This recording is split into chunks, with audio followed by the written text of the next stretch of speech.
Moving on now, the Nigerian economy likely remain under max stress in Q3 following steep GDP contraction in Q2 due to pandemic-induced lockdowns and collapse in oil prices. The COVID-19 pandemic, with its devastating effect, crippled major economic activities globally, shows vividly the inadequacy of current macro-centric Nigerian economy. According to an updated IMF forecast, due to the outbreak of COVID-19, GDP growth is expected to fall to -3.4% in 2020 and pick up to 2.4% in 2021, subject to the post-pandemic global economic recovery. With second wave of the coronavirus lockdown affecting economic activities in some countries, Nigeria, an economy which is currently suffering a second recession in 5 years, is predicted to shrink further if government imposes another fresh lockdown. Well, joining me live from our Abuja studios is the former Director General of the Abuja Chamber of Commerce and Industry, Dr. Chijioke Ikechukwu. Thank you very much for your time, Dr. Ikechukwu. Thank you very much. It's my pleasure. Let's start on this note. We see a ray of hope. Vaccine now is out. It's been tested today in Britain, and everybody's saying that supply chains will stop. The disruption will go the other way. Now, what positives do you see this having on the entire global space? Okay, with the vaccine coming out, there is an era of hope for an average person to live. People who ever lost hope of living before can now have hope to be alive again. What also means is that economies that were shut down will just begin to be opened, because there is a hope that economic activities will come back again. And so, of course, you already mentioned the anticipated problem, which is the supply chain of distribution all over the world. If you know the population of the world and imagine that the vaccine has to go around the entire world at the same time, you know that this is a major problem. But this is not the first time the world is experiencing this kind of situation. So there is already an established experience on how these things are done. So we expect that very soon the vaccine will go around and economic activities will pick up again. And so we are very hopeful. Dr. Ikechukwu, Nigerians are grappling with a lot at the moment. There's hike. Well, there's a little bit of reduction now. We see 5 naira off the price of PMS. Electricity tariff is also on the high side. We have VAT we're grappling with. We have a lot of them, and government needs to make more money. Now, let's look at an average Nigerian at this time. What do you think will be running through his mind as we move towards the end of the year? Yeah, there are many times we exist with a clash of interest between government and the revenue expectation of government and the well-being and welfare of the citizenry of Nigeria. Many times, government will want to achieve a thing which will adversely affect the per capita income of an average Nigerian or his income. For example, of course, you know that sometimes government may just want to devalue the currency of Naira just because it wants to get more revenue from its own oil sales. Now, many times we wonder, why is it that government is just devaluing the Naira? It is just so that there will be more Naira available, so that when they sell the oil, when we sell the oil and change the money into a local currency, we'll have more money than we would have had if the currency, the value of the exchange rate was lower. And the same thing has actually gone again to the VAT, the electricity tariff, as mentioned. These are all the things that are affecting inflation rate, that are shooting up the inflation rate. But government needs all these things in order also for it to have more money to fund most of its projects. So many times we have this kind of clash or conflict of interest between government revenue base, or what government wants to achieve in its revenue, and what the citizens of Nigeria will benefit from. Many times government tries to strike a balance between the two in order to remain afloat as a country and not to continue borrowing from all over the place. All right, I think I get that. Now, but many are now saying, analysts have come out to say, this time around, we've seen a lot being done by the central bank, and that's for the monetary side. But some are now saying should be a combination of the monetary, the fiscal, and also even the health sector coming together to actually make us get out of this and be stronger even when we are out of this challenge. I'm talking about COVID-19 now and its effect on the economy. Yeah, obviously, the economic well-being of any country must be a combination of the fiscal, the monetary, and other sectors of the economy. Now, in the monetary policy of the central bank, you know that central bank has done a whole lot. They have been on it for years now, trying to, first of all, stabilize the exchange rate, trying to stabilize other sectors of the economy. I'm sure we are all aware that central bank has actually, for a reasonable time, been intervening in different sectors: agricultural sector, power sector, aviation sector, and in fact the foreign exchange market. Recently, we all know the policy of CBN to actually liberalize the diaspora remittances into the country, which enables Nigerians to now have unfettered access to their funds, and they have been asked to use their funds whenever, anyhow they want it. That's another intervention in the monetary policy.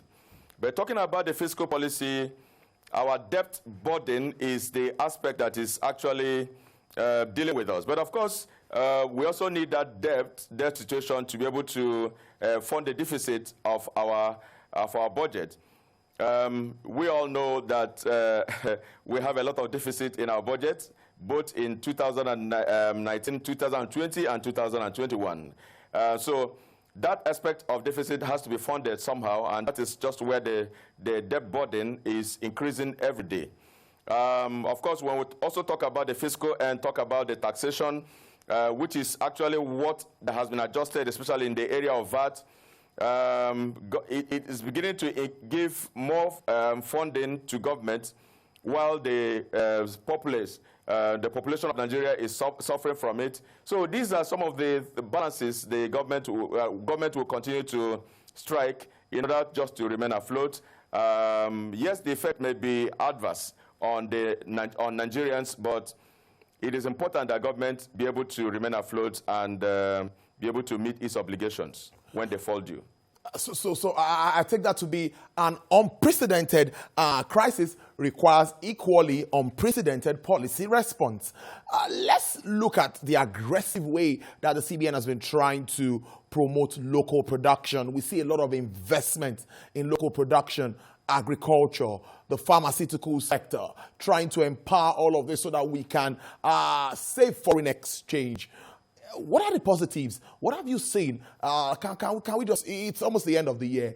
How well would you say all of these policies are fared? We even see the CBN doubling the SME fund. I think that came out yesterday. I think a fund for small businesses from 150 million to about 300 billion, I beg your pardon, 150 to 300 billion. What would you say, how well have they done with this? We already agree that a lot of money is being pumped into the local market, into the various sectors of our economy to reach certain people, the MSMEs, the agricultural people, agricultural value chain, and a lot of other sectors of the economy. But whether such funds are enough to stimulate the economy is a different thing altogether. And whether these funds are going to the right people that will turn around the economy is another question. So whether CBN is making all the efforts, yes, they are making efforts to push money into the system, but I do not know the extent these monies have been able to stimulate the economy and change the narrative for Nigeria. We also think that we can do more. Imagine if we were processing our oil, our crude oil in this country. We won't be shouting all that we are doing today because of scarce resources in foreign currency.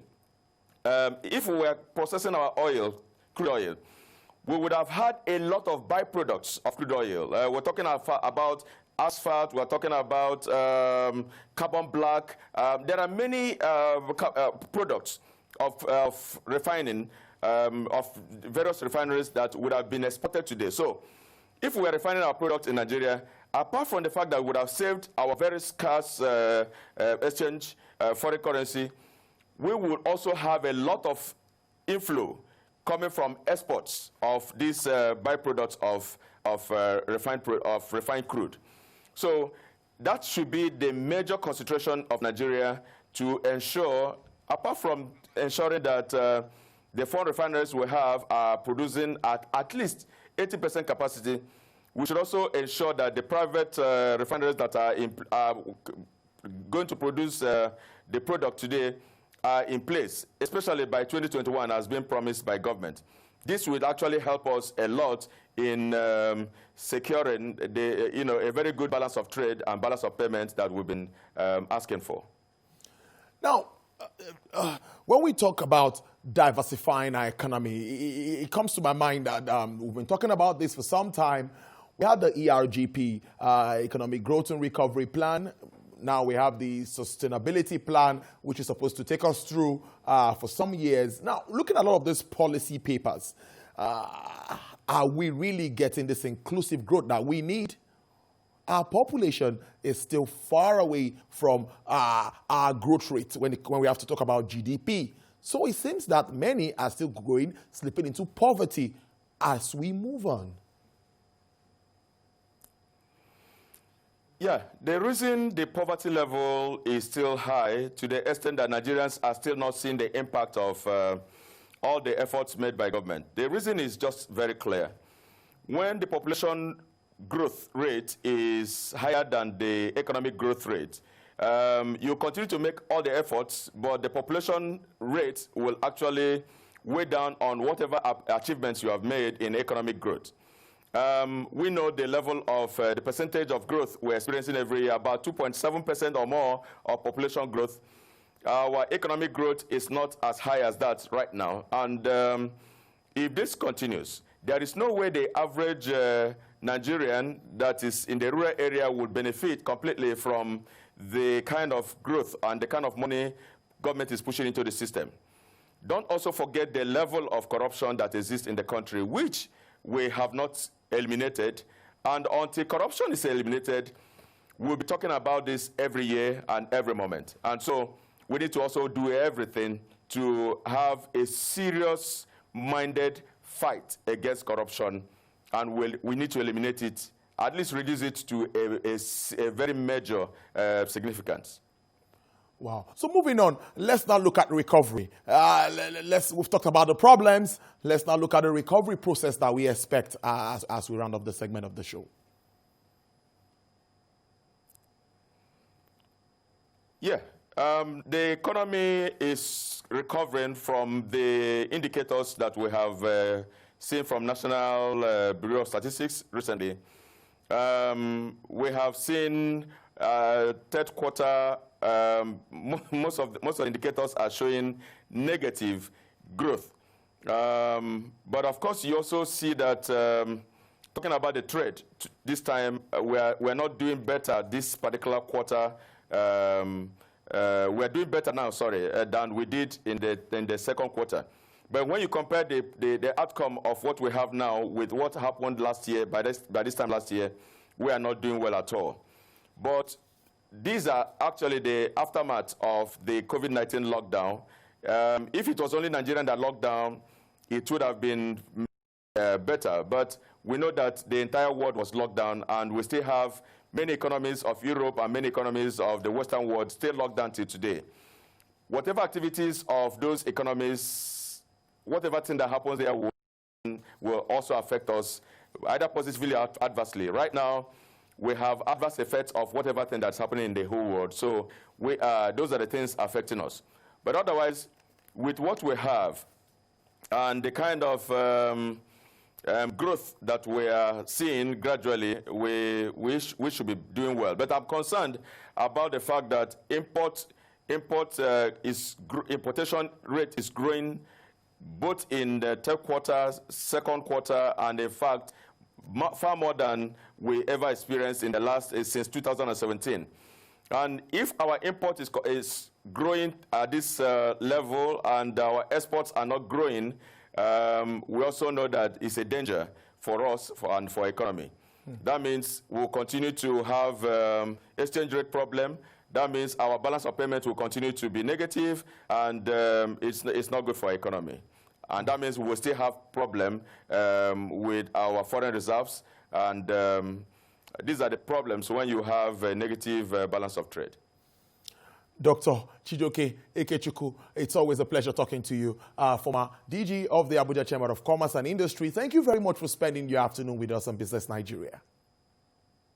It's almost my pleasure.